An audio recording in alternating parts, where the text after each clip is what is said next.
Hi, I'm Adam Ramey, and welcome to GulfSideChats. The topic of today's video is who's in charge of Iran right now? I've been getting asked that question a lot ever since on the first day of the conflict, Supreme Leader Ali Khamenei was killed in an airstrike. The short answer is it's simple. It was a three-person council that was appointed, consisting of the president, the chief justice, and a member of Iran's Guardians Council. The longer answer is, well, it's kind of complicated because even though this council is in charge of managing the day-to-day affairs of the country, and particularly in the time of war that we find ourselves in, the council was supposed to be managing that conflict. The reality is that the army and the Revolutionary Guard Corps have been acting more or less autonomously, and there's been conflicting information coming out of the council as a whole, as well as from the individual members of that council on the one hand, and the army and the Revolutionary Guards, and even the parliament on the other. This has created confusion not only internally within the country, but in Iran's foreign relations. And there have been two major incidents, one that happened several days back and one that actually happened just a few hours ago. The first incident was when President Pezeshkian made an address that was posted on social media several days back in which he apologized for the targeting of Gulf countries in the early days of the conflict. He assured neighboring Arab countries that he wanted friendly relations and that Iran would not attack them if those countries were not used as staging grounds for attacks on Iran itself.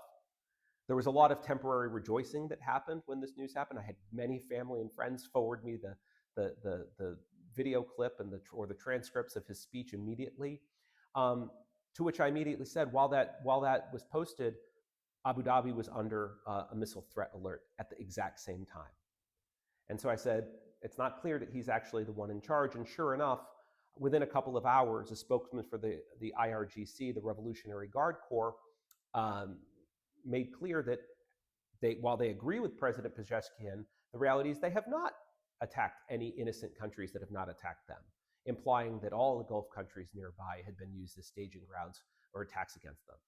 And within 24 hours, President Pezeshkian himself took back his initial statements and declared that any country that was being used as a place to attack Iran from is considered fair game.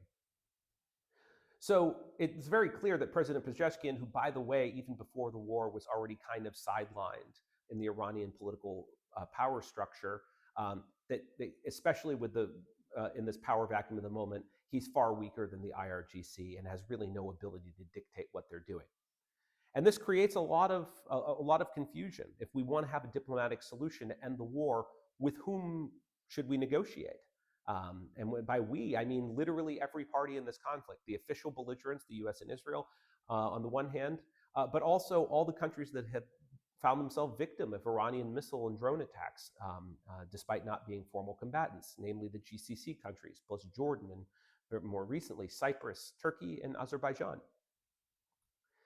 More recently, just a couple hours ago, we had yet another incident in which a spokesperson for the Iranian government spoke about the idea of a ceasefire. In fact, said that mediation efforts are possible, and an immediate ceasefire and a promise of no future attacks on Iran would be essential features for such a peace deal, which again got a lot of people, including me, excited initially.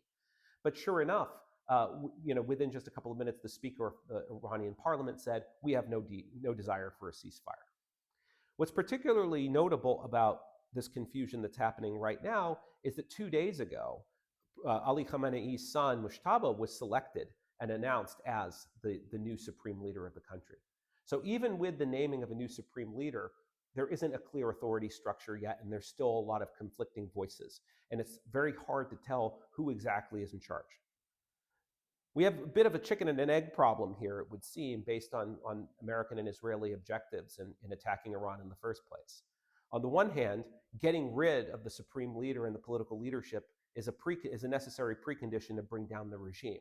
But on the flip side, without a clear authority structure, there's actually really no one to negotiate with, and decentralized command of the military, especially with the IRGC, could lead to a significant worsening of the conflict before things get better. I hope this has been informative. If you have any questions, please ask them in the comment box below. For those of you who are finding yourself victim to the conflict at the moment, stay strong and be safe. Talk to you soon.